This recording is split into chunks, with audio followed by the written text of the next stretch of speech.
দরজার কাছ থেকে কাউকে সরে যেতে দেখে শুভ্র কপাল কুঁচকে তাকায়।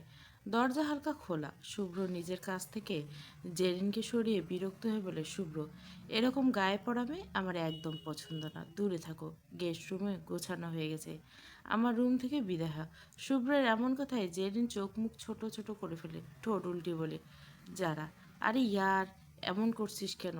আমি তো এমনি এমনি তোকে জড়িয়ে ধরছি, ওইখানে তেলাপোকা ছিল, সেই ভয়ে তো ধরছি। শুভ্র কোনো কথা না বলে রুম থেকে বেরিয়ে যায়। আর কতক্ষণও কথা বললে হয়তো এই মেয়েকে সে আছাড় মারবে। শুভ্রের চলে যাওয়ার দিকে গোল গোল চোখ করে তাকিয়েছে জেরিন, মুখে কেমন রহস্যময় হাসি। শুভ্রকে দেখে বোঝা যাচ্ছে সে কতটা বিরক্ত। আজকে লন্ডন থেকে বাংলাদেশে আসে শুভ্রের খালামণি রিনা খানের সাথে তার দুই মেয়ে। রিনা খানের দুই মেয়ে, এক ছেলে। ছেলের নাম রাশেদ আর বড় মেয়ের নাম জেরিন, ছোট মেয়ের নাম জুই। বড় মেয়ে খুবই উগ্র স্বভাবের, বিদেশির মতো ফেরা। ছোট মেয়ে জুই তার বিপরীত, শান্ত স্বভাবের, দেখতে ভীষণ মিষ্টি, পোশাকে তার শালীনতা। আজকে কাউকে না জানিয়ে বাংলাদেশে আসেন। এয়ারপোর্টে এসে শুভ্রকে ফোন করেন। শুভ্র সবাইকে রিসিভ করতে যায় এয়ারপোর্টে। চৌধুরী বাড়ির সামনে আসতে গাড়ি থেকে নামতে জেরিন পড়ে যায়। পায়ে ব্যথার জন্য হাঁটতে পারে না, যার জন্য রিনা খান বলে জেরিনকে কোলে নিয়ে বাড়িতে আসতে। না চাইতো শুভ্র জেরিনকে কোলে নিয়ে বাড়িতে ঢুকে। গেস্ট রুম ঠিক করা নেই, যার জন্য নিজের রুমে নিয়ে আসে। নিজের রুমে এসে বেডের উপর বসাতে জেরিন হঠাৎ চিৎকার করে শুভ্রকে জড়িয়ে ধরে। এমনিতে শুভ্র সারাদিনের ব্যস্ততার জন্য মেজাজ চটেছিল, তার উপর আবার এইভাবে গায়ে পড়ে শরীর ধরায় যেন রাগে শরীর জ্বলছে। তার বউ ছাড়া অন্য মেয়ে তার জন্য বিষ। শুভ্র রোদের রুমের সামনে এসে থামে, এখনো ফ্রেশ হয়নি। বউয়ের জন্য মনটা ছটফট করছে। শুভ্র দরজায় ধাক্কা দিতে দেখে দরজা বন্ধ। কয়েকবার রোদকে ডাক দেয়, কিন্তু ভেতর থেকে কোনো সাড়া শব্দ নেই। শুভ্র পকেট থেকে রুমের চাবি বের করে দরজা খুলে। রোদ শুভ্রের গলার আওয়াজ পেয়ে চোখ মুখ মুছে ঘাপটি মেরে রুমে বসে আছে। রুমের দরজা খুলে শুভ্রকে আসতে দিকে বসা থেকে উঠে চলে যেতে নেই। শুভ্র রোদের হাত ধরে টেনে। রোদের মুখ অন্যদিকে ফেরানো। রোদের মুখে কোনো কথা নেই, হাত মোছড়ামুছড়ি করতে থাকে ছাড়ানোর জন্য, কিন্তু কোনোভাবে শুভ্র হাত ছাড়ছে না। শুভ্র রোদের হাত টেনে ধরে নিজের মাথা কাছে এনে রোদ মাথা নিচু করে আছে। রোদের দিকে খেয়াল করতে শুভ্র কপাল কুঁচকে যায়। শুভ্রর শান্ত কণ্ঠে বলে, কী হয়েছে রোদ? রোদ কোনো কথা বলছে না, চোখ দিয়ে অনবরত পানি পড়ছে। রোদ ছোটাছুটি করতে থাকে নিজেকে সারানোর জন্য। শুভ্র বিরক্তিতে শব্দ বলে, শুভ্র, এমন করছিস কেন? কি হয়েছে বলবি? রোদ নিজেকে ছাড়াতে ছাড়াতে বলে, ছেড়ে দিন আমাকে, আপনি আমাকে ছুবেন না। শুভ্র, আমি বাধ্য নই তোর কথা শুনতে, আমি একবার না 100 বার ছুঁয়ে দিব তোকে। রোদ রেগে তেতে উঠে, ওই নোংরা হাত দিয়ে ছুবেন না আমায়। শুভ্র রোদেরকে নিজের সাথে আরো শক্ত করে চেপে ধরে দাঁতে দাঁত চেপে কটমাট করে, আমি নোংরা, হ্যাঁ? রোদের কিছুক্ষণ আগে ঘটে যাওয়া ঘটনা মনে পড়তে রাগে তেতে ওঠে।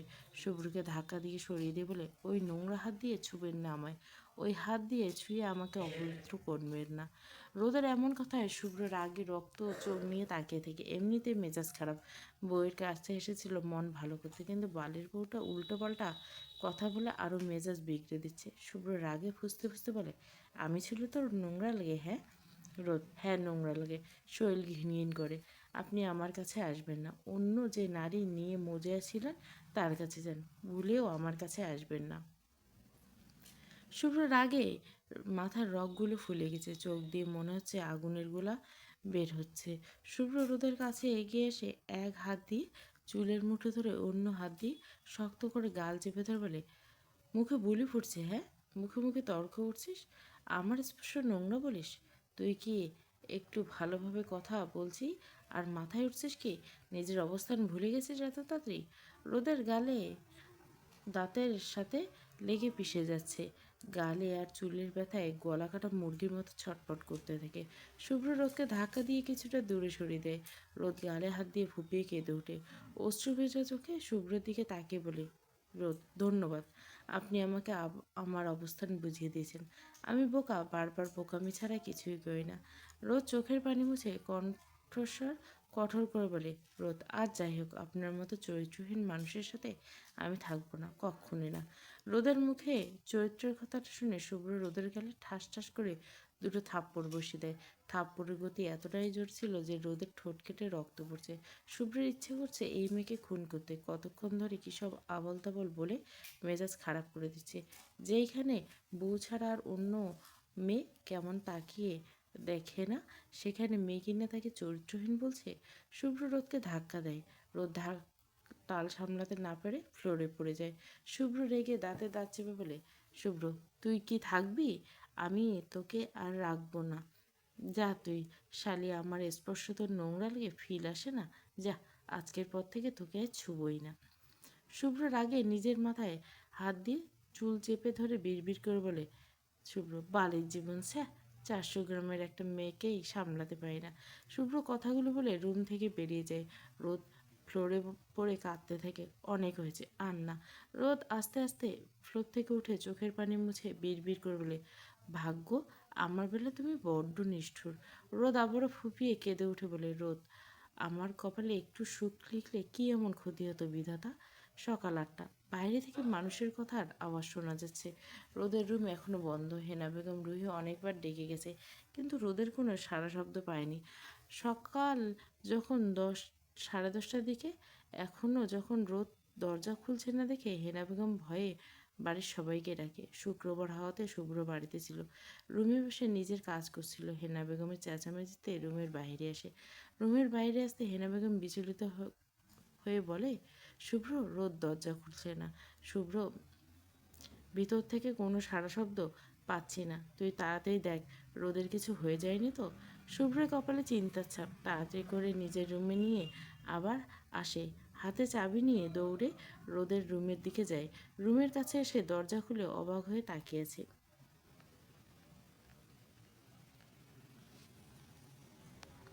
শুভ্র রাগে দাঁতে দাঁত চেপে শক্ত হয়ে দাঁড়িয়েছে।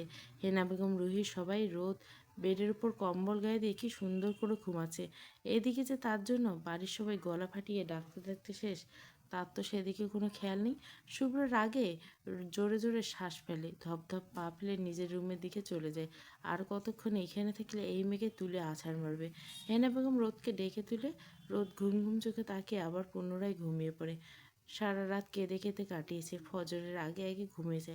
আর এতটাই গভীর ঘুমে আচ্ছন্ন ছিল যে বাইরে সবাই এত ডেকেছে তা তার কানে আসেনি। হেনা বেগম রোদকে বারবার ডাকছে আর জিজ্ঞাসা করছে সব ঠিক আছে কিনা। রোদ ঘুম ঘুম চোখে উঠে বসে হাত দিয়ে চোখ ডলতে ডলতে তাকায়। হেনা বেগমকে দেখে বলে, রোদ, নানু, এত সকালে তুমি? হেনা বেগম, এখনও তোর কাছে সকাল? দেখছিস কয়টা বাজে? রোদ দেওয়াল ঘড়ির দিকে তাকালো। সকাল 10টা বাজে। রোদ জিভ কাটে হেনা বেগমের দিকে তাকিয়ে মিনমিন করে বললে, সরি নানু, আসলে আমি এত বেলা পর্যন্ত ঘুমিয়ে আছি জানি না। হেনা বেগম মিষ্টি হাসে, রোদের মাথায় হাত বুলিয়ে বলে, হেনা বেগম, তুই দেরি করে ঘুম থেকে উঠিস তাতে সমস্যা, কোনো সমস্যা নেই, কিন্তু কি ঘুমাইছিস? বাইরে থেকে ডাকলাম, তোর কোনো সাড়া শব্দ নেই। দরজা বন্ধ ছিল। পরে শুভ্র এসে দরজা খুলে তারপর রুমে ঢুকে দেখি তুই ঘুমিয়েছিস। জানিস কত ভয় পেয়েছিলাম। শুভ্র কথা বলতে রোদের চোখে মুখে অন্ধকার নেমে এলো। হেনা বেগম রুম থেকে বেরিয়ে যেতে যেতে বলছেন, হেনা বেগম, রোদ, তাড়াতাড়ি ফ্রেশ হয়ে নিচে খেতে আয়। রোদ বিছানা থেকে উঠে ফ্রেশ হয়ে নিচে খেতে যায়। সিঁড়ি দিয়ে ধীরে ধীরে নামছে। সারা রাত কান্নার জন্য চোখ মুখ ফুলে গেছে, গালে হালকা থাপ্পড়ের দাগ। কাছ থেকে দেখলে বোঝা যায়। রোদ খাবার টেবিলে বসে প্লেট থেকে রুটি ছিঁড়ে মুখে দিতে পাশ থেকে হাসি বেগম রাগে ফুঁসতে থাকে। হাসি বেগম, নবাবের বেটি এত বেলা পর্যন্ত ঘুমিয়ে এখন আসছে সকালের নাস্তা করতে। লজ্জা শরম কি কিছুই নেই এইভাবে বসে বসে গিলতে? হাসি বেগমের কথায় রোদের চোখের পানি টইটুম্বুর, মুখে দেওয়া খাবারটা যেন গিলতে পারছে না। মাথা নিচু করে আছে। কালকে বাসায় আসায় অতিথিগুলো ড্রয়িং রুমের সোফায় বসা। হাসি বেগমের কথাগুলো জোরে জোরে বলল, আর তাদের কানে পৌঁছে হাসি বেগম কড়া কথাগুলো। হেনা বেগম কিছু বলতে যাবে, কিন্তু শুভ্র সিঁড়ি পেয়ে নিচে আসতে দেখে চুপ করে যান। হাসি বেগম আবার দাঁত কিরমি পড়ে। হাসি বেগম, অপয় অলক্ষী মেয়ে কোথাকার, পারিস তো শুধু বসে বসে গেলতে, তাছাড়া তো আর কোনো মুরত নেই। দূরে গিয়ে মরতে পারিস না? রোদের চোখ দিয়ে অনবরত পানি পড়ছে, যেন মাটি ভাগ করে ঢুকে যেতে লজ্জায় ঘৃণা শেষ হয়ে যাচ্ছে। সামান্য একটা খাবারের জন্য এত কথা শুনতে হচ্ছে। রোদ মাথা তুলে দাঁড়ায়। উঠে দাঁড়াতে চোখ পড়ে সিঁড়িতে দাঁড়ানো শুভ্রের দিকে। রোদ চলে যেতে নিলে হাসি বেগম রাগে তেতে ওঠেন। হাসি বেগম, খাবারটা তোর বাপের টাকায় না যে এইভাবে নষ্ট করবি। 2 টাকা রোজগার করার মুহূর্তে আসছে খাবার নষ্ট করতে। রোদ মুখের ওড়না দিয়ে ফুপিয়ে ওঠে। এতক্ষণ ছিল ঠিক, কিন্তু আজ তার মৃত্যু বাবাকে নিয়ে বাজে কথা বলছে। রোদ অশ্রু ভেজা চোখে শুভ্রের দিকে তাকায়। শুভ্র কিছু বলছে না, পাত্রের মূর্তির মতো দাঁড়িয়েছে। রোদের কষ্টটা যেন আরো দ্বিগুণ বেড়ে যায়। কোনো কিছু না বলে দৌড়ে সিঁড়ি দিয়ে শুভ্রর পা আশ কাটিয়ে চলে যায়। হাসি বেগম এতক্ষণ খেয়াল করেন শুভ্র তার পিছনে। হঠাৎ কিছু বিকট শব্দ, পিছন ঘুরে ফিরে তাকায়। সিঁড়ির পাশে থাকা ফুলদানি ফ্লোরে পড়ে ভেঙে টুকরো টুকরো হয়ে যায়। শুভ্র এমন করাতে সবাই ভরকে যায়। হেনা বেগম একপাশে দাঁড়ানো, সেও শুভ্রকে কিছু বলতে চাচ্ছে না। চুপচাপ নীরব দর্শকের মতো দেখছে। হাসি বেগম হেনা বেগমের দিকে তাকান, কিন্তু হেনা বেগমের কোনো প্রতিক্রিয়া নেই। শুভ্র খাবার টেবিলে রাখা সব খাবার এক এক করে ফ্লোরে ফেলতে থাকে। হাসি বেগমের পায়ে গেছে। হাসি বেগম ভয়ে চোখ বন্ধ করে চিৎকার করে বলে, হাসি বেগম কী করছিস? শুভ্র থাম। শুভ্র কী করছিস তুই? খাবারগুলো নষ্ট করছিস কেন? শুভ্র থামি রাগে ফুঁসতে ফুঁসে বলে, তুমি কাকে খোটা দিচ্ছ মেজমা? হাসি বেগম আমতা আমতা করে বলে ওঠে। হাসি বেগম মানে কি বলছিস? বা এখন দেখছি কিছুই জানো না। হাসি বেগম চুপ করে আছে, কোনো কিছু বলছে না। শুভ্র রাগে নিজের চুলগুলো শক্ত করে চেপে ধরে জোরে জোরে শ্বাস ফেলে নিজেকে স্বাভাবিক করতে চায়। পুনরায় বলে ওঠে, শুভ্র কী বলছে? 2 টাকা রোজগার করার মুহূর্ত নেই? এই শুভ্র চৌধুরী যে আছে, এই টাকা দিয়ে তোমার মতো কাজের লোক 1000 জন রাখা যাবে রোদের জন্য। হাসি বেগম লজ্জায় অপমানে মাথা নিচু করে ফেলেন। রোদ হাসি বেগমের দিকে 2 কদম এগিয়ে তার দিকে ঝুঁকে আস্তে করে বলেন, শুভ্র আপনার তো না জানার কথা নেই। মিসেস হাসি বেগম আপনার মতো 1000টা হাসি বেগমকে রোদ কিনতে পারবে। এত তাড়াতাড়ি নিজের অবস্থান ভুলে গেলেন? আপনার যে যোগ্যতা আছে তা দিয়ে চৌধুরী বাড়ির চাকরও হতে পারবে না। শুভ্র বাঁকা হাসি পুনরায় দাঁতে দাঁত চেপে বলে, ফার্স্ট অ্যান্ড লাস্ট ওয়ার্নিং। আজকে যা করলেন ভুলেও কখনো এইসব করার সাহস করবে না। আমার বউ সকালে নাস্তা সকাল 10টায় না দুপুর 12টায় করবে, তাতে আপনি মাথা ঘামাবেন না। আপনার জায়গায় যদি অন্য কেউ হতো তাহলে আমি এখনই পুঁতে ফেলতাম। শুভ্র কথাগুলো বলে আর দাঁড়ায় না, বেরিয়ে যায় বাড়ি থেকে। শুভ্রের এমন কথায় হাসি বেগমকে শাসাতে থেকে হেনা বেগম ও মীরা বেগমের মুখে হাসি। হাসি বেগম রাগে ফুটছেন, অপমানের লজ্জায় সেখান থেকে সরে নিজের রুমে চলে যান। দুপুর প্রায় 11টার দিকে রোদকে হেনা বেগম খাওয়ার জন্য ডেকে গেছেন, এমনকি খাবার নিয়ে এসেছিলেন, কিন্তু রোদ রুমের দরজা খুলেনি। হেনা বেগম অনেক খুশি, কারণ শুভ্র রোদের হয়ে প্রতিবাদ করছে। আর উনি ভালো করে জানেন শুভ্রের কথার উপর কথা বলার সাহস কারণে। শুভ্রের রাগ সম্পর্কে সবাই জানে। শুভ্র রেগে গেলে কী তাণ্ডব শুরু হয়ে যাবে। হেনা বেগম 3-4বার ডাকে, কিন্তু কোনো সাড়া শব্দ নেই। হতাশ হয়ে খাবার ট্রে নিয়ে চলে যান। রোদ রুমের দরজা আটকে কাঁদছে আর বারবার নিজের ভাগ্যকে দোষারোপ করছে। কেন তাকে এমন জীবন দিল? মাঝে মাঝে ইচ্ছে করে দূরে কোথাও চলে যেতে, কিন্তু সে কোথায় যাবে? তার যাওয়ার মতো কোনো জায়গা নেই। রোদ বিছানায় মুখ গুজে ফুপিয়ে ওঠে, আল্লাহর কাছে বারবার বলে তাকে যেন তার আব্বু আম্মু আর মামুনির কাছে নিয়ে যায়। এই যন্ত্রণাময় জীবন তার ভালো লাগে না। দরজা খুলে রোদে রুমে ঢুকে শুভ্র হাতে থেকে 2টো বিরিয়ানির প্যাকেট টি টি টেবিলে রাখে। বেডের দিকে চোখ ফুটতে রোদ শুয়ে আছে, দেখে মনে হচ্ছে কাঁদছে, শরীর মৃদু কাঁপছে। শুভ্র জোরে শ্বাস ফেলে ধীর পায়ে এগিয়ে যায় বেডের দিকে। রোদ এখনো শুভ্রকে খেয়াল করেনি। শুভ্র কোনো কিছু না বলে রোদকে কোলে নিয়ে সোফায় বসে। রোদ শুভ্রকে দেখে প্রথমে অবাক হলো, পর মুহূর্তে নিচে ঘটে যাওয়া ঘটনা মনে পড়তে চোখে পানি চলে আসে, উঠে চলে যেতে নেই। শুভ্র রোদের হাত টেনে নিজের কোলে বসায়। রোদ ছোটাছুটি করতে থাকে। শুভ্র নিজের সাথে চেপে ধরে আস্তে করে বলে, স্টপ রোদ, থাপ্পড় খেতে না চাইলে চুপচাপ বসে থাকে এখানে। রোদ শান্ত হয়ে যায়, কিন্তু চোখ দিয়ে অনবরত পানি পড়ছে। শুভ্র রোদকে নিজের দিকে ঘুরিয়ে চোখের পানি মুছে নেয়। 2 হাত দিয়ে অপলক দৃষ্টিতে তাকিয়েছে রোদের দিকে। কাঁদতে কাঁদতে চোখ মুখ লাল করে ফেলেছে। কিছুক্ষণ পর ঠোঁট কেঁপে উঠছে। শুভ্র রোদকে এমন অবস্থা দেখে হাঁসফাঁস করতে থাকে। রোদের কপালের সাথে কপাল ঠেকে জোরে জোরে শ্বাস ফেলে, তারপর ফিস ফিস করে বলে, শুভ্র আমার ভিটামিনের অভাব হচ্ছে বউ। রোদের মুখে কোনো কথা নেই। শুভ্র আর কিছু বলল না, রোদের অধরে নিজে ডুবিয়ে দিল। রোদ কোনো প্রতিক্রিয়া করছে না। শুভ্র রোদের ছোট্ট শরীরটাকে নিষেধের হাতে শক্ত করে চেপে ধরে। 10 মিনিটের সময় হয়ে গেছে, শুভ্র ছাড়ার কোনো নাম নেই। রোদের শ্বাস আটকে আছে, নিঃশ্বাস নিতে পারছে না।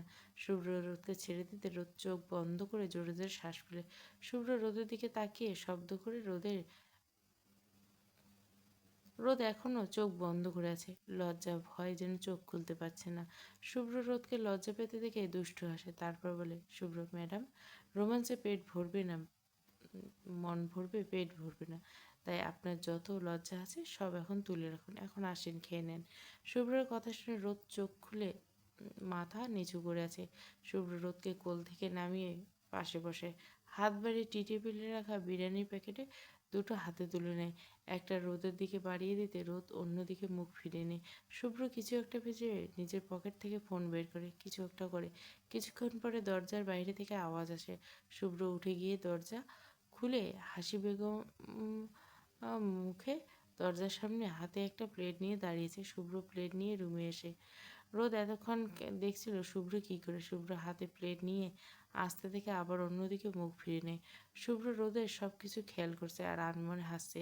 শুভ্র প্লেট খাবার বেড়ে হাতে নিয়ে লোকমা বানিয়ে রোদের মুখের সামনে ধরে। রোদ অবাক হয়ে চোখ বড় বড় তাকিয়েছে। রোদ হা করতে না দেখে শুভ্র ভুরু কুচকে তাকায়। তারপর বলে, শুভ্র ম্যাডাম, আমাকে দেখার অনেক সময় আছে, এখন প্লিজ আপনি খাবারটা খেয়ে নিন। রোদ আর দেরি করে না, শুভ্র নিজ হাতে যত্ন করে খাইয়ে দিচ্ছে আর রোদ চুপচাপ খাচ্ছে। রোদের চোখের পানি টলমল করছে। এই যত্নটুকু তা তো এতদিন চাইছিল, কিন্তু সে তার বদলে অবহেলা অপমান ছাড়া কিছু পায়নি। শুভ্র খেয়াল করলো রোদের চোখে পানি, তবে সে কিছু বলল না। সে অনেক অন্যায় করে ফেলছে তার ছোট্ট ভুলটার সাথে। আর সে যে দীর্ঘশ্বাস ভুল করছে তার মাপ কখনোই হয় না। শুভ্র দীর্ঘশ্বাস ফেলে। জীবনে সব থেকে বড় ভুল করেছে সে, কিন্তু আর নয়। এবার তার ভুলকে সে তার সবটুকু দিয়ে আগলে রাখবে। শুভ্র হাত বাড়িয়ে টি টেবিল থেকে পানির গ্লাস আনে। সেই সুযোগে রোদ চোখের পানি মুছে ফেলে। শুভ্র এখনো পর্যন্ত কিছু খায়নি। সকালে নাস্তা করতে নামছিল, কিন্তু তখন ওই ঘটনা রেগে তারপরে বাসা থেকে বের হয়ে যায়। ফিরে আসে বউয়ের জন্য খাবার নিয়ে। রোদের পছন্দ খুব বিরিয়ানি, কিন্তু শুভ্র এইসব বাহিরের খাবার খায় না। 2 প্যাকেট বিরিয়ানি এনে রোদের জন্য। রোদ অনেকক্ষণ থেকে বলতে চেষ্টা করছে শুভ্রকে খাওয়ার জন্য, কিন্তু ভয়ে অস্বস্তিতে পারছে না। রোদ মনে মনে সাহস নিয়ে আস্তে করে বলে, রোদ আপনি খাবেন না? শুভ্র হাত থেমে যায়। আস্তে করে বলে, আমি এই সব বাহিরের খাবার খাই না, তোকে খাওয়াচ্ছি, তুমি খাও। রোদ চোখ মুখ ছোট ছোট করে বলে, আস্তে করে বলে, আমি খাবো না। শুভ্র রোদের দিকে তাকায়, তপ্ত শ্বাস ফেলে আস্তে করে বলে, আচ্ছা ঠিক আছে, আমি খাচ্ছি। বলে 2 লোকমা পরাপর মুখে দেয়। তারপর আবার রোদকে খাওয়াতে শুরু করে। রোদ অনেক খেয়েছে। শুভ্রের ভয়ে ভয়ে এখন মুখে নিয়ে বসে আছে, আর গিলতে পারছে না। শুভ্র ভুরু কুচকে তাকায়। টি টেবিল থেকে পানির গ্লাস এনে রোদের হাতে দেয়। রোদ পানি নিয়ে মুখের খাবারটুকু গিলে নিয়ে শুভ্র আবার মুখের সামনে লোকমা আনতে নাক মুখ সিটকে বলে, শুভ্র প্লিজ না, আমি আর খেতে পারছি না। শুভ্র কিছু বলতে গিয়েও বলে না। প্লেটে হাত ধুয়ে রোদের মুখ মুছিয়ে দেয়। ওয়াশরুমে গিয়ে নিজের হাত ধুয়ে আসে। বাইরে থেকে আজানের ধ্বনি আসছে। শুভ্র রোদের দিকে তাকিয়ে বলে, শুভ্র এখন রেস্ট নেই, পরে গোসল করে ফ্রেশ হয়ে নিস, রুমের বাইরে যাওয়ার দরকার নেই। শুভ্র রোদের কথায় মাথা দুলিয়ে শুভ্র রোদের রুম থেকে বেরিয়ে নিজের রুমে যায়। রুমে ঢুকতে মেজাজ খারাপ হয়ে যায়। জেরিন শুভ্রের বিছানার উপর শুয়ে আছে, গায়ে হাঁটু অবধি একটা প্যান্ট আর পাতলা একটা শার্ট। শুভ্র দেখে মাথায় আগুন ধরে, রাগে গর্জে উঠে বলে, হোয়াট দ্য হেল। শুভ্র আর কিছু বলতে না দিয়ে জেরিন এসে শুভ্রকে জড়িয়ে ধরে। শুভ্র ধাক্কা দিয়ে সরিয়ে নিজের শার্ট ছাড়তে থাকে। জেরিন কিছু বলতে যাবে, শুভ্র রেগে চেঁচিয়ে বলে, শুভ্র আউট। জেরিন শুভ্রর দিকে এগিয়ে আসতে চায়। শুভ্র হাত বাড়িয়ে থামিয়ে দেয়, রেগে চিবিয়ে চিবিয়ে বলে, রুম থেকে বের হ জেরিন, তা না হলে ভুলে যাব তুই আমার খালাতো বোন। জেরিন শুভ্রকে রাখতে থেকে রুম থেকে চলে যায়। শুভ্র রাগে শরীর জ্বলছে। এইসব গায়ে ভরা মেয়ে তার একদম পছন্দ না। জড়িয়ে ধরছে আবার। এখন ভালো করে শাওয়ার নিতে হবে। শুভ্র ওয়াশরুমে যায়। শাওয়ার নিতে 1 ঘন্টা পর বেরোয়। রেডি হয়ে জুম্মার নামাজের জন্য চলে যায়। শুভ্র অয়ন রোদ নিলয় দাঁড়িয়ে সব দেখছে। এই প্রথম শুভ্র এইসব পাঞ্জাবি পরা অবস্থায় দেখছে। ফর্সা গায়ে কালো পাঞ্জাবিতে অসম্ভব সুন্দর লাগছে। বিকেল 4টা কি 4:30, রোদ গোসল করে ঘুমিয়ে গেছে। সেই যে 12টা বাজে গোসল করে ঘুমিয়েছে, এখন পর্যন্ত ওঠেনি। শুভ্র রোদের রুমে একবার এসেছিল, রোদকে ঘুমাতে দেখে আবার চলে যায়। হেনা বেগম এসেছিল খাবারের জন্য ডাকতে রোদকে, এইভাবে গভীর ঘুমে দেখে দেখেনি। আর রুহির কাছে শুনেছিল শুভ্র নাকি রোদকে বাইরে থেকে খাবার এনে খাইয়েছে। আজ অনেক দিন হয়ে গেল রোমানের কোনো খোঁজ নেই। রুহি অনেকটা হাঁসফাঁস করছে, যেন রোমান বেশিরভাগ সময় চৌধুরী বাড়িতে থাকতো। আজ অনেক দিন হয়ে গেল রোমানের কোনো দেখা নেই। রুহি রোমানের এই রকম হুট করে নিখোঁজ হয়ে যাওয়া ব্যাপারটা মানতে পারছে না। রুহি এই সব কিছু নিজের রুমে বসে ভাবছিল, কোনোভাবে নিজেকে সামলাতে পারছে না। দৌড়ে রুম থেকে বের হয়, শুভ্রের রুমের সামনে এসে কিছু একটা ভেবে ভয়ে ভয়ে রুমে ঢুকে শুভ্র মিররের সামনে দাঁড়িয়ে চুল ঠিক করছিল।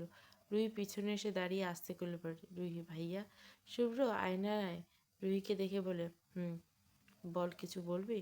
রুহি অন্যায় নিজের হাত কচলাতে থাকে, আস্তে করে বলে, রুহি, আমাকে দাদি পাঠিয়েছে। রোমান ভাইয়া কিছুদিন ধরে এখানে আসছে না কেন? রোমান ভাইয়া আসতে বলছে, দাদি নাকি কি জরুরি কাজ আছে। শুভ্র মিরর থেকে চোখ সরিয়ে রুহির দিকে ভুরু কুচকে তাকায়, তারপর বলে, আজকে কথা হয়েছে রোমানের সাথে অসুস্থ নাকি, সে এই জন্য আসতে পারছে না। রুহি বুকের ভিতর ধক করে ওঠে। শুভ্র পুনরায় আবার বলে ওঠে, শুভ্র, আমি আজকে তো দেখতে যেতে পারবো না, কালকে ছাড়া আজকে জরুরি কাজ আছে। রুহি কোনো কিছু না বলে রুম থেকে বেরিয়ে কিছু দূর গিয়ে আবার শুভ্রের রুমে আসে। শুভ্র রুম থেকে বেরোচ্ছিল, এমন সময় রুহি রুমে ঢুকে আমতা আমতা করে বলে, রুহি, রোমান ভাইয়া কোথায় আছেন? শুভ্র, নতুন ফ্ল্যাট কিনেছে, সেখানে আছে। রুহি মিনমিনিয়ে বলে, ভাইয়া, দাদি রোমান ভাইয়াকে দেখতে যাবে, তুমি রোমান ভাইয়ার বাড়ির অ্যাড্রেস দাও। শুভ্র রুম থেকে বেরোতে বেরোতে বলে, আমি তোর ফোনে বাড়ির অ্যাড্রেস পাঠিয়ে দেবো বলে শুভ্র চলে যায়। শুভ্র চলে যেতে রুহি বুকে থুতু দেয়। কিছুক্ষণ পর রুহির ফোনে টুং করে একটা মেসেজ আসে। রুহি বাড়ির ঠিকানা পেয়ে মুখে হাসি ফুটে ওঠে। দৌড়ে নিজের রুমের দিকে যায়, সুন্দর করে রেডি হয়ে বেরিয়ে যায় রোমানের বাসার উদ্দেশ্যে। বাসা থেকে বের হওয়ার সময় হেনা বেগমকে মিথ্যে বলে বেরোচ্ছে যে হোস্টেলে এক বন্ধু অসুস্থ, তাকে দেখতে যাচ্ছে। হেনা বেগম কিছু বলেনি, তাড়াতাড়ি বাসায় আসতে বলেছে। প্রায় আধা ঘন্টা পর রুহি রোমানের বাড়ির সামনে দাঁড়ায়। 2 তলা বিশিষ্ট বাড়ি। রুহি বাড়ির দারোয়ানকে গেট দিয়ে ঢুকে বাড়ির সামনে সোজা সরু রাস্তায় গেছে। পাশে সুন্দর সুন্দর ফুলের গাছ, বিভিন্ন রকম ফুল ফুটে আছে। রুহি সব ফুলের নাম জানে না। দরজায় কলিং বেল চাপতে একজন মধ্যবয়স্ক মহিলা দরজা খুলে দেয়। দেখে বোঝা যাচ্ছে বাড়ির কাজের লোক। রুহি বাসার ভিতরে ঢুকতে ভদ্রমহিলা বলে, কে মা তুমি? রুহি আমতা আমতা করে, রুহি, আমি আসলে আন্টি রোমান ভাইয়ের বন্ধুর বোন। ভাইয়া নাকি অসুস্থ শুনলাম, তাই দেখতে আসলাম। মহিলাটি মিষ্টি হাসি আসে, তারপর বলে, তুমি শুভ্র বাবাজির বোন রুহি? রুহি বলে, জি আন্টি। রুহি আবার বলে, আন্টি রোমান ভাইয়া কোথায়? কাজের মহিলাটি নরম স্বরে বলে, রোমান বাবার কি হয়েছে, সারাদিন রুমের মধ্যে থাকে, রুম থেকে বের হয় না। আজ 3-4 দিন হয়ে গেছে কিছু খায়নি। আমি অনেক ডাকাডাকি করছি, কিন্তু রুমের ভিতরে দরজা বন্ধ, খুলছে না। কীরকম হাসি খুশি ছেলেটা এরকম রুমবন্দি হয়েছে। রুহির চোখের পানি চিকচিক করছে। রুহি আস্তে করে বলে, আন্টি, আমি কি একটু রুমে যেতে পারি? মহিলাটা বলে, আরে মা, যাবে, তোমার তো তার আপনজন, তবে তুমি এখানে দাঁড়াও। মহিলাটি কথাগুলো বলে চলে যায়। কিছুক্ষণ পর এসে হাতে মুঠে একটা চাবি দিয়ে বলে, রোমান বাবা রুমে যাওয়ার অনুমতি আমাগো নাই। উনি দরজা সবসময় দিয়ে রাখেন, নিজের রুম নিজে সাজিয়ে গুছিয়ে রাখেন। তোমার তো তার আপন মানুষ, তো রুমের দরজা হয়তো লক করে বসে আছে, তুমি এই চাবি দিয়ে দরজা খুলে তারপর যাও। হ্যাঁ, ডান পাশে গিয়ে প্রথমে যে রুমটা দেখবে ওইটা রোমান বাবার রুম। রুহি মাথা ঝাঁকিয়ে হ্যাঁ বলে ধীর পায়ে সিঁড়ি বেয়ে উপরে উঠে যায়। রুহি রোমানের রুমের সামনে দাঁড়িয়ে হাতে চাবি নিয়ে ভাবছে দরজা খুলবে কি খুলবে নাকি চলে যাবে। রুহি মনে মনে বলে, রুহি, আচ্ছা উনি যদি জিজ্ঞাসা করে আমি এখানে কেন এসেছি, তাহলে আমি কি বলবো? রুহি রিল্যাক্স, কিছু একটা বলে দিবি। রুহি রুমের ভিতরে ঢুকে দরজা খুলে রুমের ভিতর ঢুকে পড়ে। পুরো রুম অন্ধকার। রুমে ঢুকে পা পড়ে কিছু একটা সাথে সাথে সাথে সরিয়ে নেয়। বেলকনি থেকে আবছা আলো আসছে। রুমের জানলা সব বদ্ধ। রুহি ব্যাগ থেকে ফোন বের করে ফোনের ফ্ল্যাশ অন করতে চোখ কপালে। পুরো রুম লণ্ডভণ্ড হয়ে আছে। মনে হচ্ছে কিছুক্ষণ আগে এখানে বড়সড় সুনামি ঘটেছে। রুহি সাবধানে রুমের ভিতরে ঢুকে যায়। সামনে তাকাতে রুহির হাত থেকে ফোন পড়ে যায়। রোমানের এক হাত দিয়ে রক্ত পড়ে পুরো ফ্লোর রক্তে ভেসে যাচ্ছে। চুলগুলো এলোমেলো, গায়ে আধখোলা শার্ট, ফর্সা বুকে শার্টের ফাঁক থেকে দৃশ্যমান বিছানার সাথে হেলান দিয়ে মাথা নিচু করে বসে আছে রোমান। রুহি দৌড়ে গিয়ে রোমানের পাশে বসে। রুহি চোখ দিয়ে পানি। তার মনে হচ্ছে তার জন্য আজ রোমানের এই অবস্থা। রুহি ব্যাগ থেকে রুমাল বের করে রোমানের কাটা জায়গাটা বেঁধে দেয়। রক্ত থামানোর নাম নেই। রুহি কাঁপা কাঁপা হাতে রোমানকে ধাক্কা দিয়ে বলে, রোমান ভাই, প্লিজ উঠুন। কী অবস্থা করছেন আপনি? রোমান আস্তে করে মাথা তুলে ঝাপসা চোখের সামনের দিকে তাকায়। রুহিকে দেখে মনে হয় হয়তো সেটা কল্পনা করছে। রোমান রুহিকে জাপটে ধরে বাচ্চাদের মতো কেঁদে দেয়। রোমান কেঁদে উঠে বিড়বিড় করে বলে, রোমান, তুই এটা কি করলি? রুই, কেন করলি? আমি তোকে খুব ভালোবাসি, কি করে আমি তোকে ছাড়বো? আমি সত্যিই মরে যাব। রুহি রোমানকে শক্ত করে জড়িয়ে ধরে। রোমান আবার কাঁদতে কাঁদতে বলে, রুহি, আমার কি দোষ ছিল? কেন আমায় ভালোবাসলি না? রুহি রোমানকে ছেড়ে পাশ থেকে উঠে ফ্লোরে পড়ে থাকা ফোনটা হাতে নেয়। রুমের লাইট অন করে। লাইট অন করতে রোমান হুঁশ আসে। বসে বসে তড়িঘড়ি করে ওঠে। সামনে তাকাতে রুহিকে দেখে নিজেই স্বাভাবিক করতে চায়। রোমান অবাক হয়ে বলে, রোমান, তুমি এখানে কি করছো? রুহি রুমের চারিদিকে তাকায়। রুমের দেওয়ালে সব জায়গায় রুহির ছবি। বেডের দিকে দেওয়ালে রুহির হাসি মুখে একটা বড় ছবি লাগানো। সমস্ত রুম জুড়ে রুহির ছবি। রুহি অবাককে রেশ কেটে রোমানের দিকে করুণ দৃষ্টিতে তাকায়। রুহি চোখ থেকে পানি পড়ছে। রোমান আচমকা উঠে বলে, তুই এখানে কি করছিস? এখানে কেন চলে যা এখান থেকে। রুহি রোমানের সামনে এসে দাঁড়িয়ে চোখে পানি টলমল করছে। রুহি কাঁপা কাঁপা কণ্ঠে বলে, আপনি না বলেছিলেন আপনি আমাকে ভালোবাসেন? এমনি এমনি বলেছিলেন, আর সেই আপনি বুঝে গেলেন আপনার প্রতি দুর্বল হয়ে গেছি। অমনি দূরত্ব বাড়িয়ে দিলেন।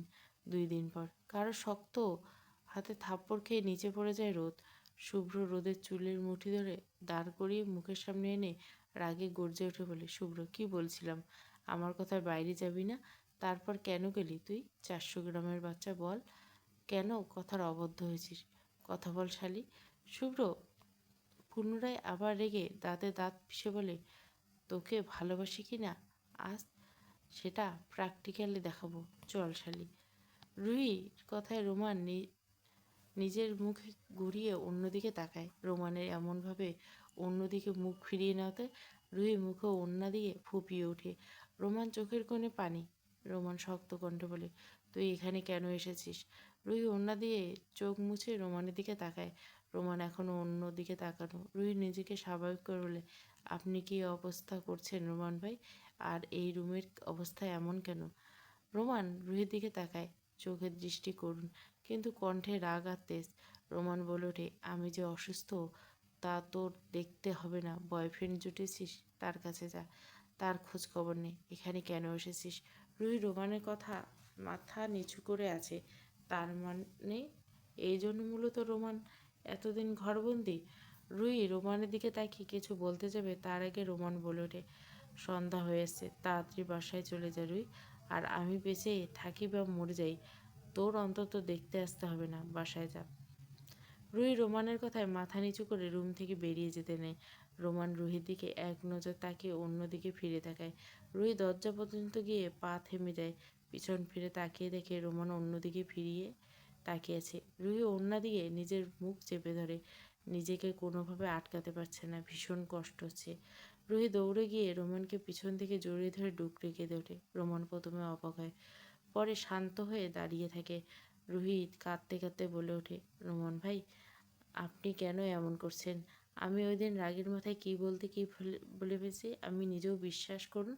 আমার কোনো বয়ফ্রেন্ড তো দূরের কথা, জাস্ট ফ্রেন্ডও নেই। রুহির কথা রোমান অশান্ত মন শান্ত হয়ে যায়। রুহিকে নিজের দিকে ফিরিয়ে শক্ত কণ্ঠে জড়িয়ে ধরে। রুহি রোমানকে জড়িয়ে ধরে। রুহি আজ রোমানের ভালোবাসার কাছে হার মানতে হচ্ছে। সে এই মানুষটাকে এত ভালোবাসে, সেই মানুষটাকে ফিরিয়ে দেওয়ার সাধ্য নেই তার। রোমান রুহিকে ছেড়ে দুগালে হাত দিয়ে পুরো মুখ জুড়ে চুমু খেতে থাকে। রোমানের চোখে পানি, যেন মানুষ 1000 বছর সাধনা করে অপ্রত্যাশিত কিছু পেয়ে গেলে সেই খুশি রোমানের চোখে মুখে। সে তো এই দিনের জন্য অপেক্ষা করছিল। রুহি নিচ থেকে এসে তাকে ধরা দিবে। রোমান রুহির কপালে নিজের কপাল থেকে জোরে জোরে নিঃশ্বাস ফেলে। তারপর বলে, রোমান, প্লিজ আমাকে কখনো ছেড়ে যাস না রুহি, বড্ড ভালোবাসি তোকে জান, কখনো আমার থেকে দূরে চলে যাস না। রুহি রোমানকে শক্ত করে জড়িয়ে ধরে, হাসি মুখে কিছু বলে না। রোমানের মুখে হাসি। রুহিকে ছেড়ে বেডের উপর বসিয়ে ধীর পায়ে হেঁটে দেয় সামনে আলমারি থেকে কিছু খুঁজে বের করে। রুহির সামনে এসে রুহির পায়ে নিচে হাঁটু গেড়ে বসে। রোমানের হাতে একটা বক্স। রোমান রুহির পায়ে হাত নিলে রুহি পা অন্যদিকে সরে ব্যস্ত কণ্ঠ বলে, কী করছেন আপনি? পায়ে হাত দিচ্ছেন কেন? রোমান রুহির দিকে এক নজর তাকিয়ে বলে, চুপ করে এখানে বসো। রুহি চুপ করে বসে। রোমান বক্স খুলে একজোড়া সোনার নূপুর বের করে। রুহি অবাক হয়ে তাকিয়েছে রোমানের দিকে। রোমান রুহির পা নিজের হাঁটুর উপর তুলে নূপুর জোড়া দুই পায়ে পরিয়ে দেয়, শব্দ করে চুমু খায়। রুহি বিচলিত হয়ে বলে, কী করছেন আপনি? আর এত দামি নূপুর আমাকে দিচ্ছেন কেন? রোমান রুহির পায়ের দিকে তাকিয়ে বলে ওঠে, এটা আমার ভালোবাসার প্রতীক। কখনো তুমি এই নূপুর নিজের পা থেকে খুলবে না, সব সময় নিজের পায়ে পড়ে থাকবে। রুহি রোমানের দিকে তাকিয়ে কথাগুলো শুনছে আর মুগ্ধ হচ্ছে। ঠিক কতটা ভালোবাসলে একটা মানুষ এমন পাগলামি করে। রুহি আনমনে হাসে। আসলে তার ভাগ্যবতী না হলে এইরকম একজন সুদর্শন মানুষ তাকে কতটা ভালোবাসে। তার রূপ গুণ কিছুই নেই, তারপর তাকে কতটা ভালোবাসে। আসলে সে ভাগ্যবতী। সন্ধ্যা 7:30। রুহি কিছুক্ষণ আগে বাসায় ফিরছে। মুখে হাসি, বারবার নিজের পায়ে থাকা নূপুরের দিকে তাকাচ্ছে। রোমান নিজেই রুহিকে বাড়িতে পৌঁছে দিয়েছে। রুহি নিজের রুমে দরজা বন্ধ করে বসে আছে আর আজকে রোমানের সাথে ঘটে যাওয়ার কথা ভাবছে। এইদিকে রোদ মাগরিব নামাজ পড়ে নিজের রুমে বসে আছে। আজকের দিনটা ঘুমিয়ে কাটিয়েছে, যার জন্য শরীর কেমন যেন রাখছে। রোদ নিজের রুম থেকে বের হয়, দরজা খুলে করিডোর দিয়ে হেঁটে নিজের দিকে যায়। তখনই সামনে পড়ে অচেনা একটা মেয়ে। রোদকে দেখে মেয়েটি মিষ্টি হাসে। রোদের দিকে এগিয়ে এসে রোদকে উদ্দেশ্য করে বলে, জুই কেমন আছিস রোদ? রোদ ভুরু কুচকে তাকায়, তারপর বলে, আলহামদুলিল্লাহ ভালো আছি। আপনি কেমন আছেন? জুই মিষ্টি হাসে, তারপর বলে, আমিও ভালো। তুই আমাকে আপু ডাকছিস, এত তাড়াতাড়ি ভুলে গেলি? রোদ সামনে থাকা মেয়েটির কথা শুনে অবাক হয়। আসলে সে চিনতে পারছে না। জুই, তুই আমাকে চিনতে পারছিস না? আচ্ছা বলতো আমি কে? রোদ জুইয়ের দিকে তাকায়, একটু একটু চেনা চেনা লাগছে, লাগলেও বলতে পারে না। রোদ থরুল দিয়ে বলে, খুব চেনা চেনা লাগছে, কিন্তু এখন মনে করতে পারছি না। জুই দাঁত বের করে খিলখিল করে হাসে, তারপর বলে, আমি জুই, শুভ্রের খালাতো বোন জুই। আরও বলতে হবে? রোদ হাসি মুখে জুইয়ের দিকে এগিয়ে জড়িয়ে ধরে বলে, জুই তুই কতটা চেঞ্জ হয়ে গেছিস আর আমি তোকে চিনতে পারছি না। জুই মিষ্টি হাসে, রোদকে জড়িয়ে ধরে বলে, তুইও তো কত কিউট হয়ে গেছিস, ছোটবেলা থেকে আরও বেশি সুন্দর হয়ে গেছিস। রোদ জুইয়ের কথায় হাসে। জুই মেয়েটা একেবারে অন্যরকম, বলা ছিল সব দিক দিয়ে অনেকটাই ভালো। বিদেশে বড় হলে পোশাক দেখে কেউ বলবে না যে জুই বিদেশে বড় হয়েছে। রোদ মামুনি থাকতে জুইয়ের সাথে অনেকবার দেখা হয়েছে, দুইজনে একসাথে খেলেছে। বলতে গেলে তারা দুজনে ছোটবেলায় খেলার সাথী। রোজ জুইকে নিয়ে নিজের রুমে যায়, দুজনে মিলে অনেকটা সময় গল্প করে। রুহি নিজের রুমে বসে আছে, লজ্জা ভয় নিজের রুম থেকে বের হচ্ছে না। যদি কেউ পায়ে থাকা নূপুর দেখে ফেলে তাহলে সে কি করবে? রুহি নিজের রুমে ঘাপটি মেরে বসে আছে। রুহি আর রোমানের কথা ভাবছে। রোমান কেমন করে তাকিয়েছিল রুহির দিকে। রুহি লজ্জায় নিজের মুখ ঢাকে দুই হাত দিয়ে। আজ 2 দিন পর নিলয় বাড়ি ফিরছে। কানে সমস্যা জন্য চট্টগ্রামে গেছিল ডাক্তার দেখাতে। কী অবস্থা হয়েছিল, ডক্টর না দেখলে আর সত্যি সত্যি কানা হয়ে যেত। ভাবতে নিলয়ের বুকে হাত দেয়। তার ক্রাশ মেয়েগুলো যদি একবার জেনে যেত তাহলে কি আর তার মান সম্মান থাকতো? নিলয় মনে মনে কিছু একটা ভেবে হাতে ফোন নিয়ে নতুন সিমের নাম্বার থেকে কল দেয় নীলাকে। আজ অনেক দিন হয়ে গেছে নীলাকে জ্বালাতে পারছে না, তাই আজকে আবার জ্বালানোর জন্য কল দেয়। 2-3 বার রিং হতে ফোনের অপর পাশ থেকে কল রিসিভ করে নিলয় নিজের কান থেকে ফোন সরিয়ে দূরে ভয়েস চেঞ্জ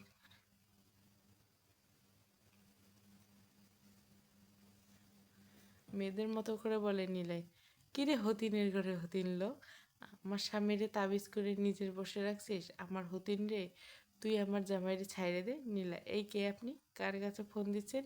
নীলয় ন্যাকা কান্না জুড়ে দিয়ে বলে, আরে হতিন, তুই আমার জামাই নিয়ে কই লুকাইছিস? আমার জামাইরে দে হতিন। নীলা, আরে আপু, আপনার কোথায় ভুল হচ্ছে? আমি আপনার স্বামীকে কেন লুকাবো? নীলয় ফোন নিয়ে হাসে, তারপর বলে, আরে হতিন লো, মিথ্যা কথা কইস না, আমার জামাইরে দিয়ে দিবি, নইলে তোর নামে মামলা দিব। নীল এবার রেগে গেছে। তেতুরি বলে, দূর হা মিয়া, গাঁজা খাইয়ে ফোন দিচ্ছেন আমারে, কে আপনার স্বামী কি খাইছে, আর কে আপনার সতীন? নীলার কথা শুনে নীলাই ফিক করে হেসে দেয়। নীলা হাসি শব্দ শুনে কণ্ঠ চিনে ফেলে।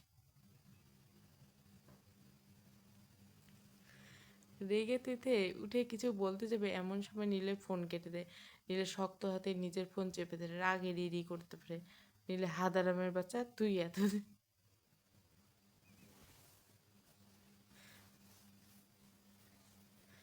তাহলে আমাকে ফোন দিয়ে এরকম জ্বালিয়েছিস, তোকে আমি শেষ করে ফেলবো, রেডি থাকিস গাথা। জুই রোদ জুই পুরো বাড়ি ঘুরিয়ে দেখছিল, সেই ছোটোবেলার এই বাড়ি দেখছিল। এই পুরো বাড়ির কিছু মনে নেই। রোদকে হেনা বেগম ডাকে, রোদ হেনা বেগমের ডাকে চলে যায়। জুই 5 মিনিটের কথা বলে জুই সব মেয়েদের জানে। জুই বাড়ি ঘুরে দেখতে দেখতে একটা রুমের সামনে এসে দরজা খোলা দাঁড়ায়। জুই দরজা খুলে ফাঁক দিয়ে উঁকি মারে। রুমটা সুন্দর করে সাজানো গোছানো, খুব সুন্দর পরিপাটি। জুই কৌতূহলবশত রুমের ভিতরে ঢুকে চারপাশে ঘুরে ঘুরে দেখতে থাকে। হঠাৎ দরজা খোলার শব্দেও সামনে তাকাতে হা হয়ে যায়। চোখের সামনে বড় বড় তাকিয়ে থাকে সামনের দিকে। অয়ন সামনে একটা মেয়ে দেখে অবাক হয়। জুই নিজে হুঁশে আসে, দেয় জোরে চিৎকার। অয়ন কোমরে তোয়ালে পেঁচানো, একটু আগেই বাসায় আসছে, এসে শাওয়ার নিয়ে ঢুকে লম্বা শাওয়ার নিয়ে বের হয়। কিন্তু তার রুমে তো সচরাচর কেউ আসে না, তাহলে এই মেয়ে? অয়ন এখন বেশিরভাগ সময় কাজে ব্যস্ত থাকে, বাসায় অনেক কম আসে। তার কারণ হচ্ছে রোদ। কারণ সে রোদকে দেখলে দুর্বল হয়ে পড়ে, বারবার ইচ্ছে করে রোদের কাছে ছুটে যেতে। আর সেই জন্য নিজেকে ব্যস্ত রাখে, রোদকে ভুলে থাকার চেষ্টা করে। তবে সেই চেষ্টা তো সফল হতে পারছে কিনা জানা নেই। এত বছরের ভালোবাসা কি এত সহজে ভুলে যাওয়া যায়? অয়নের চিৎকার শুনে সাথে সাথে ওয়াশরুমে ঢুকে যায়। এই মেয়ে যেভাবে চিৎকার করছে তাতে মনে হয় না যে তার মান ইজ্জত রক্ষা থাকবে। জুই অয়নের ওয়াশরুমে ঢুকে যেতে জুই অয়নের রুম থেকে দৌড়ে বেরিয়ে যায়। রুমের বাইরে এসে বুকে হাত দিয়ে জোরে জোরে শ্বাস নেয়। রোদ হেনা বেগম নিচে ডাকছে, মিসেস রিনা খান। ড্রয়িং রুমে সোফায় পায়ের উপর পা তুলে আছে, চোখে মুখে কেমন গম্ভীরতা। রোদ ড্রয়িং রুমে পেরিয়ে হেনা বেগমের কাছে কিচেনে যেতে নেয়, আর চোখে একবার সোফায় বসে থাকা রিনা বেগমকে দেখে। রিনা খান পেছন থেকে গম্ভীর কণ্ঠে বলে ওঠে, রিনা খান, চৌধুরী বাড়ির বউ তুমি সারাদিন শুয়ে বসে থাকলে হবে না তো? বাড়িতে মেহমান আছে, তাদের দিকে তো খেয়াল রাখবে। চৌধুরী বাড়ির বড় বউদের দায়িত্ব অনেক বেশি। রোদের পা থেমে যায়। রিনা খান আবার বলে ওঠে, রিনা খান, তুমি আবার আমার কথাগুলো কিছু মনে করো না। এখনকার মেয়েগুলো আদব কায়দা কিছুই শেখে না। আমি তোমার খালা শ্বশুরি, এসেছে এখন 2 দিন হয়ে গেলে, এখন পর্যন্ত সালামটুকু করলে না। কেমন মেয়ে পছন্দ করে নিজের ছেলের গলায় ঝুলিয়ে দিয়ে গেছে আপা। আদব কায়দা বলকে কিছুই নেই। রোদ কিছু বলতে গিয়েও বলতে পারে না, মাথা নিচু করে দাঁড়িয়ে থাকে সেই জায়গায়। রিনা খান আর খুঁচিয়ে খুঁচিয়ে অনেক কথা বলে রোদকে। রিনা খান রোদের দিকে তাকিয়ে বলে ওঠে, রিনা খান, হয়েছে আর ন্যাকা কান্না করতে হবে না। আমি তোমার খালা শ্বশুরে, আমাকে সালাম করলে কি তোমার সব কিছু কমে যেত? তোমার কোনো শিক্ষা আদব কায়দা বাবা মা শেখায়নি? রিনা খান আবার বলে ওঠেন, রিনা খা, বাবা মা কী করে শেখাবে? বাবা মাকে তো জন্ম হয়ে খেয়েছো, অলক্ষী মেয়ে। বাবা মাকে খেয়ে মন ভরে নেই, তাই আমার বোনটাকে খেলে। একটা মেয়ে রাক্ষস, দেখবে আস্তে আস্তে বাড়ির সবগুলো মানুষকে খেয়ে ফেলে। শুভ্র, আমার বউ যদি রাক্ষসের খালা, তাহলে এইবার সবার আগে তোমাকে খেতে বলবো। শুভ্রের কথা দরজা সামনের দিকে তাকায় রিনা খান। শুভ্রের এমন কথা থতমত খেয়ে যায়। শুভ্র এতক্ষণ দরজার সামনে দাঁড়িয়ে সব শুনছিল। রোদ মাথা তুলে একবার শুভ্রের দিকে তাকায়। শুভ্র ড্রয়িং রুমের রিনা খানের দিকে এগিয়ে এসে হাসি মুখ করে, আর শুনে রাখো খালা, আমার বউকে আদব কায়দা শেখাতে হবে না। আমার বউ যেমনই হোক তাতেই হবে। তোমাকে আদব কায়দা শেখাতে হবে? আমার বউকে তোমাকে সালামি করে নেয়, সেইটা নিয়ে প্রবলেম? আজকে সারা রাত তোমাকে সালাম করবে। শুভ্র একটু থেমে আবার বলে, আজকে রোদ না, বাড়ির সবাই তোমাকে সালাম করবে। আর খালা শ্বশুর হিসেবে সালাম করবে, সালামি তো অবশ্যই পাবে। রিনা খান শুভ্রের দিকে কেমন বোকার মতো তাকিয়েছে। সে আসলে বুঝতে পারছে না শুভ্র তাকে অপমান করছে নাকি সম্মান করে কথা বলছে। সারা রাত সালাম করবে সবাই? শুভ্র রোদের দিকে তাকায়, তারপর বলে, রোদ এদিকে আয়। রোদ মাথা তুলে শুভ্রের দিকে তাকায়, ধীর পায়ে এগিয়ে এসে শুভ্রের দিকে। শুভ্র রোদের দিকে তাকায়, তারপর বাড়ির সবাই জোরে জোরে, রুহি, নিলয়, অহনা, টিনা, জুই সবাই নিচে আসে। অয়ন বাদে সবাই নিচে আসতে দেখে শুভ্র পাখা হাসে। রিনা খান হতভম্ব হয়ে তাকিয়ে আছে। সে আসলে বোঝার চেষ্টা করছে শুভ্র কী করতে চাইছে। শুভ্র সবাইকে উদ্দেশ্য করো, শুভ্র আজকে সালামি দিবস। খালাকে যে যতবার পায়ে ধরে সালাম করবে সে আনলিমিটেড সালামি পাবে। দোয়া করি, দেরি করিস না সবাই। নীলে চোখ চকচক করে ওঠে। অবিশ্বাস চোখে তাকায় শুভ্র দিকে, তারপর বলে, নিলয় সত্যি ব্রো, এই কিপটে দিবে আনলিমিটেড সালামি? নিলয়ের কথা একটু জোরে বলে। নীলা খান কটমট করে নীলের দিকে তাকায়। নিলয় মেকি আসে। শুভ্র মুখ হাসি মুখে রিনা খানের দিকে তাকিয়ে বলে, আরে খালা, আপনি শুধু রোদকে সালামি দিবেন কেন? ওদের সবাইকে দেন। আর নিলয় সত্যি খালামণি সালামে দিবে। সবাই তোরা সালাম কর। তোদের সবার সালাম হয়ে গেলে বাড়ির সব সার্ভেন্টকে দিয়ে খালাকে সালাম করবি। আজকে খালা বাড়ির সবাইকে সালামি দিবে। শুভ্রের কথা শুনে রিনা খানের চোখ বড় বড় হয়ে যায়। শুভ্র নিলয়ের দিকে তাকিয়ে পুনরায় বলে ওঠে, শুভ্র, নিলয় তুই লাইভ কর। আজকে আমাদের খালা বাড়ির সবাইকে আনলিমিটেড সালামি দিবে, সেটা সবাই দেখাতে হবে না? শুভ্র বলতে দেরি হলেও নিলয়ে ফেসবুক ঢুকে লাইভ চালু করতে দেরি না। শুভ্র বাঁকা হাসে। রোজ চোখ বড় বড় করে তাকিয়েছে শুভ্রর দিকে। শুভ্র ধীর পায়ে এগিয়ে যায় রিনা খানের দিকে, একটু ঝুঁকে ফিসফিস করে বলে ওঠে, এটা চৌধুরী বাড়ি খালা। এখানে ভিখারি যে ভিক্ষা দিল 50,000-এর নিচে কেউ নেগে না। সো সেখানে আপনি আজ সবাইকে সালামি দেবেন, সেটা আবার ক্যাশ। তাই এত যখন চৌধুরী বাড়ির নিয়ম আমার বউকে শিখিয়েছিলেন, তো এই নিয়মটাও ঠিক রাখবেন। কথাগুলো বলে শুভ্র সিঁড়ির দিকে চলে যায়। রোদের হাত ধরে রোদকে নিয়ে যেতে যেতে বলে শুভ্র, নিলয় যতক্ষণ না সালামি দেওয়া শেষ হবে ততক্ষণ লাইভ বন্ধ করবে না, লাইভ চলতে থাকবে। নিলয় জোরে চিৎকার বলে, ওকে ব্রো। শুভ্র রোদের হাত ধরে একরকম টানতে টানতে উপরে নিয়ে যায়। রোদ অবাক হয়ে শুভ্রের মুখের দিকে তাকিয়েছে। রোদ মনে মনে বলে, এই মহিলা যে পরিমাণ কিপটে, সে আনলিমিটেড সালামি, হাস্যকর ব্যাপার। হাত ফাঁক দিয়ে পানি পড়বে এত কিপটে।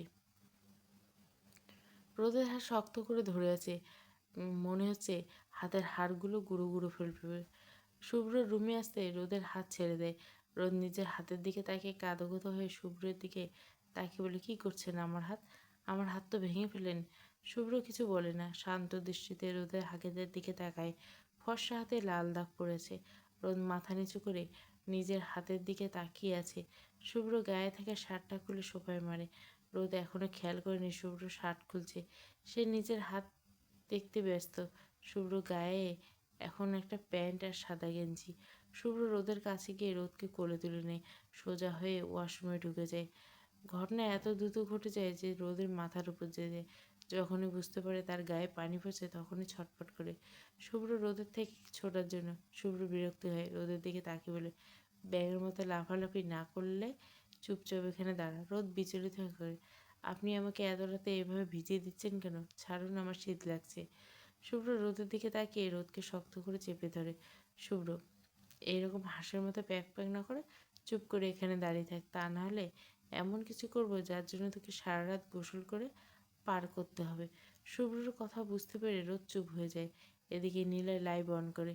নীলয়, হাই গাইস, আজকে আমাদের প্রাণপ্রিয় কিপ্টে খালামণি নামানি থুক্কু আমাদের খালামণি আমাদের সবাইকে আনলিমিটেড সালামি দিবে। সো আপনারা সবাই রেডি থাকুন, আমরা কত সালামি পাই। রিনা খান কটমট করে তাকায় নিলয়ের দিকে। নিলয় বুদ্ধি করে ক্যামেরা ঘোরায় রিনা খানের দিকে।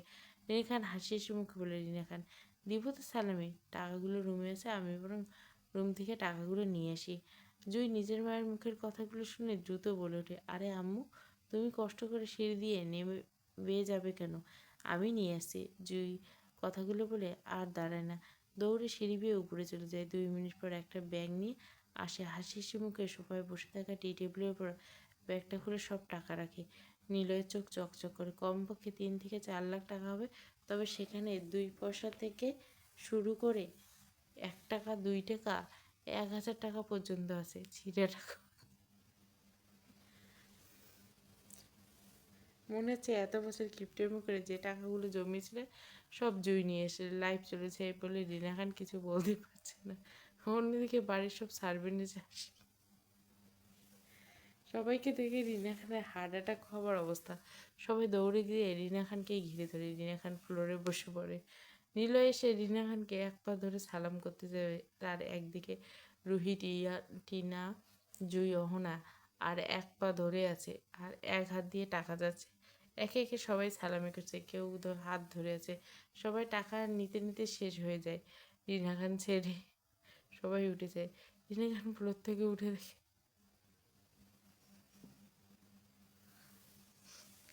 তার একটাও টাকা নেই। চিৎকার করে সেন্সলেস হয়ে যায়। নিলয় ভয়ে ভয়ে তাকায়। সবাই কাছে এসে ডাকতে থাকে, চোখ মুখে পানি দিতে থাকে। জুই ডোন্ট কেয়ার ভাব নিয়ে বলে, জুই আরে রিল্যাক্স, মাম্মামকে এইভাবে তোরা কেউ জাগাতে পারবি না। তোরা সর, আমি দেখছি।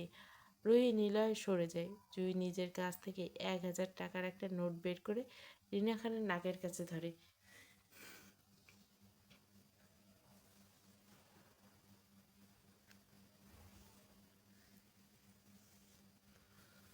রিনা টাকা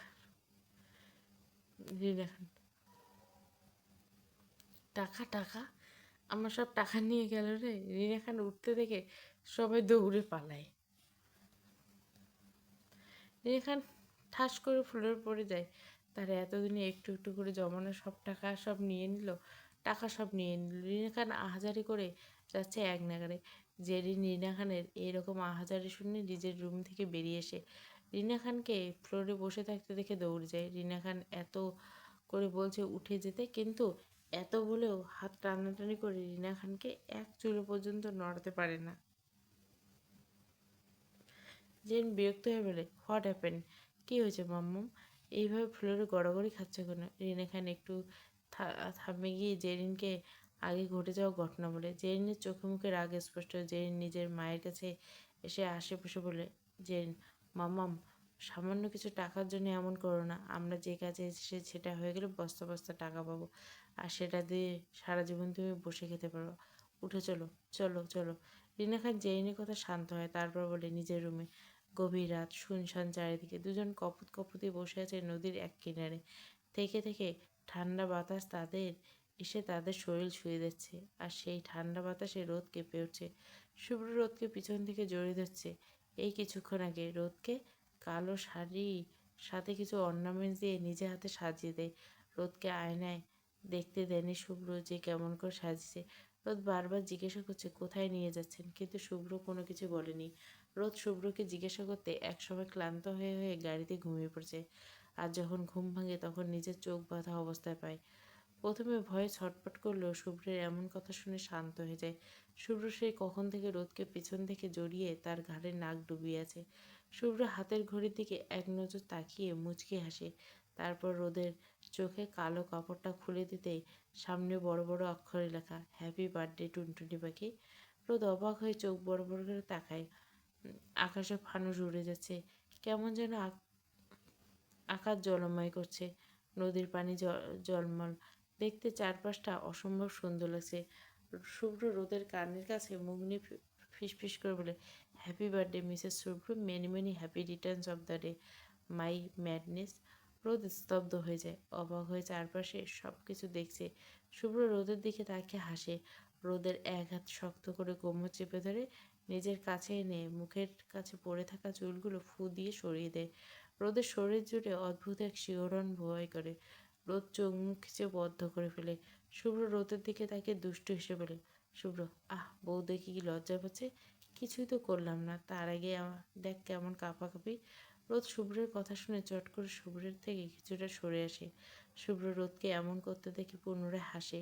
রোদ মাথা নিচু করে কাচুমাচু করতে থাকে। শুভ্র রোদের দিকে এগিয়ে রোদের হাত ধরে একদিকে নিয়ে যায়। একটা টেবিলে কেক রাখা, চারপাশে মোমবাতি, হালকা লাইটিং করা। পরিবেশ অসম্ভব সুন্দর। রোদের জীবন আজকে রাতটা স্বপ্নের মতো লাগছে। মনে হচ্ছে ঘুম ভাঙলে সব ভেঙে যাবে। রোদ শুভ্রের প্রতিটা কাজে আচরণে বারবার অবাক হচ্ছে। শুভ্র বিস্ময় চোখে রোদের দিকে তাকিয়েছে। রোদ শুভ্র রোদকে ইশারা করে কেক কাটতে। রোদ কাঁপা কাঁপা হাতে কেক কাটে। এক টুকরো কেক শুভ্রের মুখের দিকে এগিয়ে দেয়। শুভ্র রোদের হাত ধরে রোদের মুখে কেক দেয়। রোদ কেক নিয়ে চোখ বড় বড় করে তাকিয়ে বসে শুভ্রর দিকে। শুভ্র রোদের ঠোঁটে লাগা কেকের দিকে তাকিয়ে দুষ্টু হাসে। রোদের দিকে এগিয়ে রোদ কিছু বুঝে ওঠার আগে রোদের ঠোঁটে লাগা কেক নিজে খেয়ে নেয়। রোদ প্রথমে অবাক হয়, লজ্জায় মাথা নিচু করে ফেলে। শুভ্র হুট করে রোদকে কোলে তুলে নেয়। রোদ কিছু বলতে যাবে, কোনো কথা নাই। রোদ চুপ করে থাকে। শুভ্র রোদকে নিয়ে একটা সাদা কাপড়ে ঘোরা, চারিদিকে একটা রুমের মতো করে সাজানো, সব কিছু বাইরে থেকে দেখা যাচ্ছে না, তবে উপর দিক থেকে একদম ফাঁকা, জ্যোৎস্না ভরা চাঁদ দেখা যাচ্ছে। চাঁদের আলো পুরো জায়গা ঝলমল করছে। রোদ অবাক হয়ে তাকিয়েছে। সুন্দর একটা বেডের উপর ফুল দিয়ে ডেকোরেশন, সাদা পর্দাগুলো বাতাসে উঠছে, চারিদিকে ফুলের গন্ধে মোমো করছে। শুভ্র রোদকে বেডের উপর বসিয়ে দিয়ে বলে ওঠে, কেমন লাগছে বউ? রোদ আস্তে করে বলে, সুন্দর। শুভ্র রোদের দিকে একটু ঝুঁকে বলে, আমার অনেক দিনের স্বপ্ন বউকে নিয়ে রাতের খোলা আকাশের নিচে বাসর করবো, আর সেই দিনটা সত্যি হয়ে যাচ্ছে। রোদ বাসরের কথা শুনে ভড়কে যায়, ভয়ে ভয়ে শুভ্রর দিকে তাকায়। শুভ্র রোদের চাহনি বুঝতে পারে, আজকে কোনো বাহানা চলবে না বউ, আজকে আমি বাসর করেই ছাড়বো। রোদ ভয়ে শুভ্রর দিকে তাকিয়ে বলে, অসভ্য লোক, তাহলে আপনি এই মতলবে আমাকে এখানে নিয়ে আসছেন? শুভ্র রোদের দিকে এগিয়ে আস্তে আস্তে বলে, মতলব বলো আর যাই বলো, আমি আজকে আর ছাড়ছি না। আজকে 16 আনার জায়গায় 20 আনা উসুল করব। রোদ ভয়ে কান্না করার উপক্রম। শুভ্রের হাবভাব ভালো থাকছে না। রোদ সিঁটিয়ে যায়, কাঁপো কাঁপো কণ্ঠে বলে ওঠে, রোদ আমি বাড়ি যাব, আমাকে বাড়িতে দিয়ে আসুন। নানু কই? তুমি আমাকে নিয়ে যাও। রোদ বেড থেকে উঠে চলে যেতে নিবে, এমন সময় শুভ্র খপ করে রোদের হাত চেপে ধরে। কোথায় যাচ্ছে শোনা? কি বলেছিলাম, আমার সিস্টেম সমস্যা, হারবাল খাবো আমি। আজকে তার প্রমাণ দেব কার সমস্যা, কে হারবাল খাবে। রোদ ভয়ে যায়, শুভ্রের কাছ থেকে ছোটাছুটি করতে থাকে, কিন্তু সেরকম সফল হয় না। শুভ্র রোদকে নিজের সাথে শক্ত করে ধরে ফিসফিস করে বলে, পাগলামি করিস না বউ, আমার অশান্ত মনটাকে শান্ত করতে দেয়। Please don't disturb me. রোদ কিছু বলতে গিয়েও পারে না, শুভ্রের বেগতিক ছন্ন ছাড়া কেঁপে ওঠে। ভয়ে লজ্জা কিছুটা জেগে বসে। শুভ্র আটকাতে চেয়ে পারছে না। শুভ্র রোদকে নিজের দিকে ঘুরিয়ে কোলে করে বেডের কাছে নিয়ে যায়। শুভ্র রোদকে বেডে শোয়ায়। রোদ অধৈর্য হয়ে কিছু বলতে যাবে, কিন্তু শুভ্র ঠোঁটে আঙুল দিয়ে চুপ করে দেয়। রোদ ভয়ে থরথর করে কাঁপতে থাকে। শুভ্রের প্রতিটি স্পর্শে কেঁপে ওঠে। শুভ্র নদীর দিকে এক নজর তাকায়। রোদ ভয়ে চোখ বন্ধ করেছে, ঠোঁট দুটো থরথর করে কাঁপছে। শুভ্র ঠোঁটের দিকে তাকিয়ে আবার সে নিজে দখল করে নেয়। রোদের শরীরে কম্পন আরও বেড়ে যায়। রোদের শরীরে কম্পন যেন শুভ্রকে আগে গভীরভাবে টানতে থাকে। শুভ্র রোদে ছেড়ে কপালে শব্দ করে চুমু খেয়ে নেশালো কণ্ঠে ফিসফিস করে বলে, বউ আজকে ভয়ঙ্কর কিছু করে ফেলবো, তোর সাথে একটু সহ্য করে নিস। শুভ্র রোদের শাড়ির আঁচল ধরতে রোদ ফুঁপিয়ে কেঁদে ওঠে, প্লিজ, আমি আপনার স্পর্শ সহ্য করতে পারছি না, ছেড়ে দিন আমাকে। এখন থেকে সহ্য করে নেব, আজকের পর থেকে তোমার এই স্পর্শ সহ্য করতে হবে। আমার শরীর আর কিছু বলতে পারে না। শুভ্র মুখে টেপ লাগিয়ে দেয়। রোদ ভয়ে নিঃশ্বাস বন্ধ হয়ে যাওয়ার অবক্ষম। রোদ নিজের ভারসাম্য আর ঠিক রাখতে পারে না, সেন্সলেস হয়ে যায়। শুভ্র কিছু সময় পর বুঝতে পারে রোদের সাথে সাথে ছেড়ে দেয়। রোদের কাছ থেকে এরকম ছিটকে দূরে সরেছে। কিছু সময় অতিবাহিত হওয়ার শুভ্র নিজেকে স্বাভাবিক করে রোদের দিকে তাকে বিড় করে বলে ওঠে, শালা কপাল ছ্যা, বউয়ের জীবন শরীর খারাপ হওয়ার সময় পেল না, আজকে হতে হলো, জীবন হয়তো বাসর আর করা হবে না, আর হবে না। শুভ্রের রোদের দিকে তাকিয়ে বলে, দেখো রোদ সেন্সলেস হয়ে গেছে। শুভ্র পুনরায় বিড়বিড় করে বলে, এই 400 গ্রামকে নিয়ে আজ যাই হোক বাসর হবে না, সারা জীবন দেবদাস হবে। বালের কপাল, বউ ছোঁয়ার আগে সেন্সলেস, বালের বাসর করতে গেলে সব সমস্যা ও অসুস্থতা বউকে ঘিরে ধরে। শুভ্র নিজের প্রতি বিরক্ত, তাহলে এতক্ষণ ধরে এই কথাটা বলার চেষ্টা করেছিল, কিন্তু সে শোনেনি।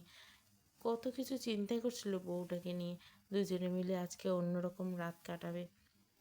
কিন্তু এটা কি হলো, চোখের সামনে মিষ্টি রাখা, কিন্তু সে খেতে পারছে না। শুভ্র রোদের দিকে এগিয়ে গিয়ে রোদের শাড়ি ঠিক করে মুখের টেপ খুলে কোলে তুলে নেয়। মনের দুঃখে বউকে কোলে নিয়ে গাড়ির দিকে এগিয়ে যায়। বাসর আর হবে না, তাই একখানি মনের জ্বালানো বাড়ার দরকার নেই। সকাল 8টা, জানলা ভেদ করে সূর্যের আলো চোখে মুখে পিট পিট করে চোখ খুলে রোদ ঘুম ঘুম চোখে বেডের উপর উঠে পড়ে। কিছু সময় লাগে নিজের অবস্থান বুঝতে। রোদ চোখ মুখ ডলে পাশে তাকায়। রোদ শুভ্রের রুমে আছে। রোদ আস্তে আস্তে সব মনে পড়ে যায় কালকে রাতের ঘটে যাওয়া ঘটনা। সাথে সাথে আঁতকে ওঠে, নিজের দিকে তাকাতে দেখে সব ঠিক আছে। রোদ স্বস্তির নিঃশ্বাস ফেলে। আশেপাশে তাকায়, কোথাও শুভ্র নেই। রোদ আস্তে করে বিছানা থেকে উঠে যায়, ওয়াশরুমে ফ্রেশ হয়ে আসে শুভ্র রুম থেকে। নিজের রুমে গিয়ে পড়ে থাকা শাড়ি চেঞ্জ করে নিচের ড্রয়িং রুমের দিকে যায়। হেনা বেগম ড্রয়িং রুমের সোফায় বসে আছে, কিছু একটা নিয়ে আলোচনা করে ফোনে কারোর সাথে। হেনা বেগম রোদকে খেয়াল করেনি। রোদ ধীর পেয়ে এগিয়ে যায় খাবার টেবিলের দিকে। সকালের নাস্তা করে আবার নিজের রুমে চলে আসে, কলেজ যাবে সেই জন্য। রোদ রেডি হয়ে আগে রুহির রুমে যায়। রোদ রুহির রুমে ঢুকে দেখে রুহি কারোর সাথে কথা বলছে। রোদকে দেখে রুহির সাথে সাথে ফোন কেটে দেয়, জোরপূর্বক হাসার চেষ্টা করে। রোদ, রুহি, রোদ তুই এখানে? রোদ সন্দেহ দৃষ্টিতে তাকায় রুহির দিকে। রোদের চোখ পড়ে রুহির পায়ে। রোদ ভুরু কুচকে তাকায়, তারপর বলে ওঠে, নুপুরগুলো তো খুব সুন্দর করে নিলি রুহি। রুহি রোদের কথায় ভড়কে যায়, নিজেকে স্বাভাবিক করে আমতা আমতা করে বলে, ভাইয়া দিয়েছে। ও আচ্ছা শোন, কলেজে যাবি, রেডি হ। রুহি রোদের দিকে ভুরু কুচকে তাকিয়ে অবাক হয়ে বলে, তুই কিছু জানিস না? কি জানবি? রুহি হেসে উঠে রোদের দিকে এগিয়ে এসে মজা করে বলে, সারাদিন জামাই নিয়ে থাকলে কি আর জানবি? বাড়িতে কি হয়েছে? কী হয়েছে বলবি? অহনাবুর বিয়ে ঠিক হয়েছে। নিলয় ভাইয়াদের কি যেন হয় ছেলে, তাদের চেনা পরিচিত, আর অহনা আপুকে আগে থেকে পছন্দ করে। ছেলে বিদেশ থেকে এসছে, এখন ওরা না বিয়েটা করতে চায়। তাই আজকে আমাদের কলেজ যাওয়া হবে না, দাদি বলছে বাড়িতে আমাদের। রোদ মৃদু হাসে, বাড়িতে এত কিছু হচ্ছে আর সে কিছুই জানে না। রোহি আবার বলে, নীলাও আসছে আজকে। রোদ হাসে, তারপর দুজনে কিছুক্ষণ কথা বলে চলে যায়। রোদ রুহির রুম থেকে বের হয়ে নিজের রুমের দিকে যেতে যেতে নেবে, এমন সময় কারো ডাকে পিছন ফিরে। আরাফ চৌধুরী পিছনে দাঁড়িয়ে আছে, হাসি মুখে। রোদ আরাফ চৌধুরীর কাছে গিয়ে বলে, মামা কেমন আছেন? আরাফ চৌধুরী, আমি ভালো আছি মা, তুই কেমন আছিস? আলহামদুলিল্লাহ ভালো মামা। আরাফ চৌধুরী অনেকদিন পর বাড়িতে ফিরল। বেশিরভাগ সময় বাড়ির বাইরে থাকে অফিসের কাজের জন্য। আরাফ চৌধুরী রোদের সাথে টুকটাক অনেক কথা বলেন, কথা শেষ করে চলে যান। এদিকে নীলয় লঙ্গি পরে পুরানো একটি শার্ট পরে কাঁধে ক্যামেরা নিয়ে ভিডিও বানাতে যাবে। রুম থেকে বের হতে কিছু যেতে কিছু একটা খেয়াল করে পরে সাথে সাথে নিজের রুমে আসে। প্রায় 10 মিনিট পর রুম থেকে বেরিয়ে এসে কিছু দূরে আড়ালে লুকিয়ে পড়ে।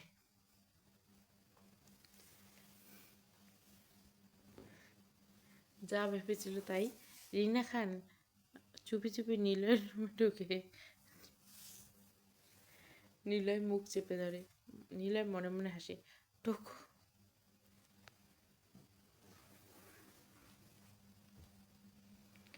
ঢোকো রুমে, ঢোকো চান্দু, তারপর বুঝবে কত মজা। রিনা খান ঢুকে আশেপাশে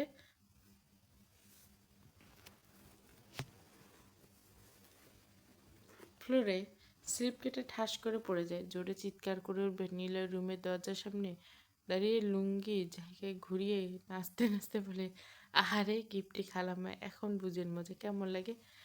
দূর থেকে নীলা সব দেখছে। প্রথমে নিলয়কে পোশাকে দেখে চিনতে পারেনি, পারলে পরে চিনে ফেললো। কিছুক্ষণ আগে নীলা এসেছে রোদ রুহির সাথে কথা বলে আসছে নিলয় গাধাকে সায়স্তা করতে। নীলে বিড়বিড় করে, আবে হাদারামটা এরকম করে লাফাচ্ছে কেন? এদিকে রুমের ভিতরে রিনা খান পড়ে যাওয়ায় কাতরাচ্ছে। এমনিতে মোটা, তার উপরে এইভাবে পড়ে যাওয়া। রিনা খান ওঠার চেষ্টা করছে, কিন্তু আবার ঠাস করে পড়ে যায়। নীলে নাচা বন্ধ করে রুমের দরজা খুলে ভিতরে গিয়ে রিনা খানকে দেখে দাঁত বের করে হাসে। নীলা নিলয়কে রুমের ভিতর ঢুকে যেতে দেখে ভাবে নীলাকে দেখছে, যার কারণে হয়তো রুমে ঢুকেছে। নীলা রাগে টেতে ওঠে, রেগে গিয়ে নিলয়ের রুমের দিকে এগিয়েছে।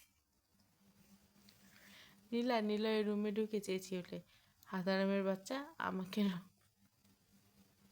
ডিস্টার্ব করা আজ তুই শেষ। আচমকা কারো কণ্ঠ পেয়ে পিছন ফিরে তাকায় নীলয়। নীলাকে সামনে থেকে ভয়ে ঢোক গিলে জোরপূর্বক হাঁটার চেষ্টা করে, তুমি এখানে? নীলা রেগে গিয়ে নীলাকে ধরতে যায়। নীলার সামনে দৌড়াতে নেয়। নীলা নিলয়ের শার্ট ধরতে নেয়, কিন্তু নিলয় দৌড় দেওয়াতে নিচে পড়ে যায়। নীলা হাতে আসে নিলয়ের লুঙ্গি। নীলার সামনে তাকাতে দেখে নীলার চুইত হয়ে পড়েছে। লুঙ্গি খুলে নিলয়ের পায়ের সাথে আটকে গেছে। নীলার সাথে সাথে লুঙ্গি হাত থেকে নিচে ফেলে দেয়।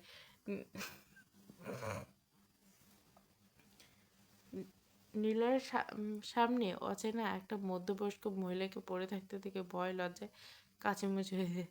নীলা এখানে এতক্ষণ সব কিছু দেখছিল, কিন্তু কি হচ্ছে আসলে সে বুঝতে পারছে না। এদিকে নিলয় উঠে বসতে যায়, কিন্তু ঠাস করে আবার পড়ে যায়। নীলা ফ্লোরের দিকে তাকাতে তেল পড়েছে। নীলা এক মুহূর্ত দৌড়ে রুম থেকে বেরিয়ে যায়। এদিকে নীলয় রিনা খান কেউ ফ্লোর থেকে উঠতে পারছে না। যখন উঠতেছে ঠাস করে নিচে পড়ে। নীলয় কাঁদো কাঁদো। নীলয়, আল্লাহ এখনো বিয়ে করিনি, বউ বাচ্চা কিছুই নেই, তুমি আমার কোমরটা রক্ষা করো মা, বউ বিয়ে করিনি, তারপর না হয় আমার কোমর ভেঙে প্রতিবন্ধী বানিয়ে রেখো। নীলা আস্তে করে উঠে দেয়, এক পা এগোতে আবার ঠাস করে পড়ে যায় রিনা খানের কোলের পর। রিনা খান জোরে মা বলে চিৎকার করে। নীলয় রিনা খানের সাথে সাথে চিৎকার করে। বাড়ির সবাই ছুটে আসে নীলয়ের রুমে। টিনা অহনা নীলয়কে ওঠাতে যায়, কিন্তু ফ্লোরে তেল পড়েছে। এটা খেয়াল করেনি অহনা। টিনার স্লিপ কেটে পড়ে যায়। নীলা খান আগের থেকে আরো জোরে চেঁচিয়ে ওঠে। রুহি রোদ এগিয়ে আসে। তখনই অহনা বলে ওঠে, অহনা, রোদ, রুহি, তেল পড়ে আছে, সামনে আসিস না, তোরা পড়ে যাবি। রুহি রোদ থেমে যায়। তারপর সাবধানে সবাই ফ্লোর থেকে তুলে। রিনা খান ঠিক মতো হাঁটতে পারছে না, কোমর ধরে আছে। হেনা বেগম ডাক্তার ডেকেছে, কিছুক্ষণের মধ্যে হয়তো এসে যাবে। সবাই শুধু একটাই কথা বলছে, ফ্লোরে তেল।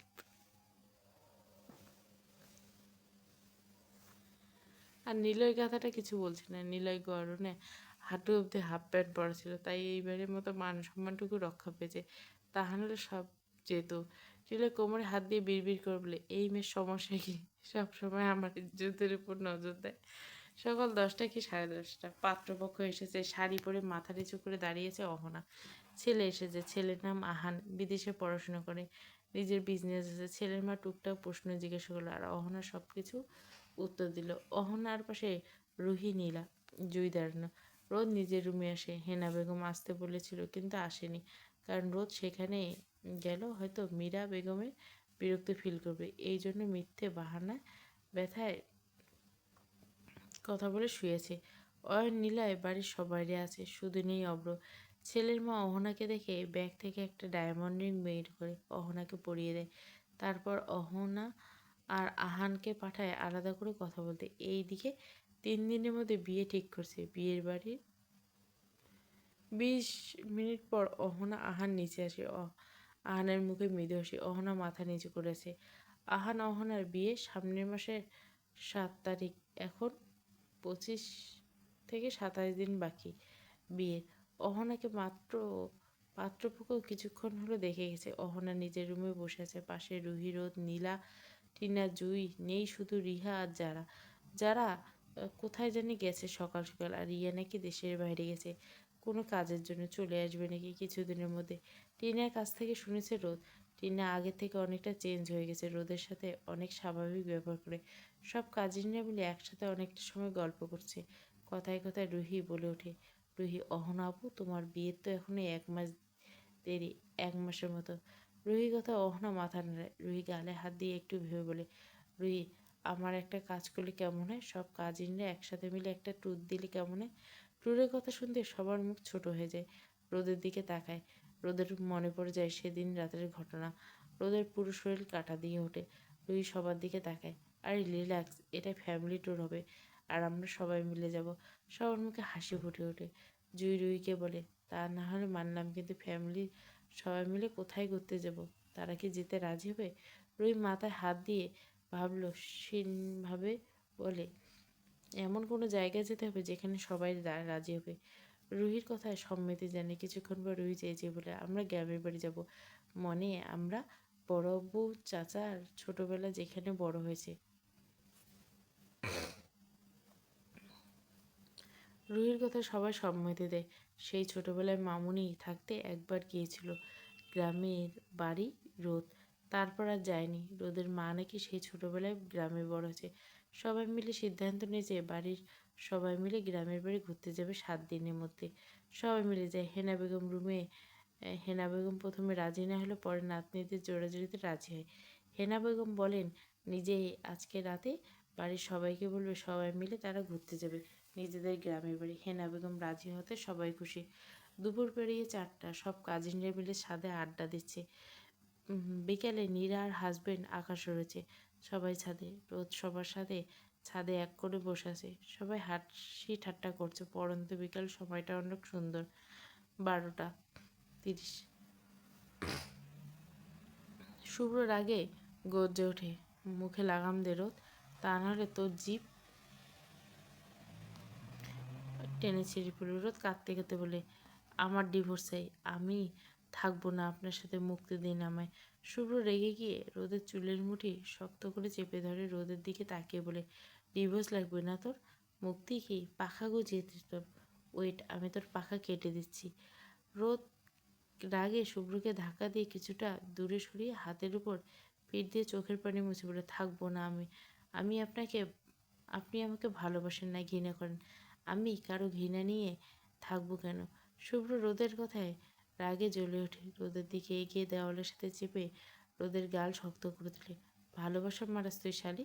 ছুতে গেলে ছাগলের মতো ম্যামা, ছোঁয়ার আগে সেন্সলেস হয়ে যাস, আবার আসছিস ভালোবাসি ভালোবাসি বলে হাঁসের মতো প্যাক প্যাক করতে। হ্যাঁ, ভালো কথা ভালো ব্যবহার তোর সহ্য হয় না, থাপড় খেতে চাস দিন দুপুরে, তার জন্য এইরকম করিস কি? হ্যাঁ।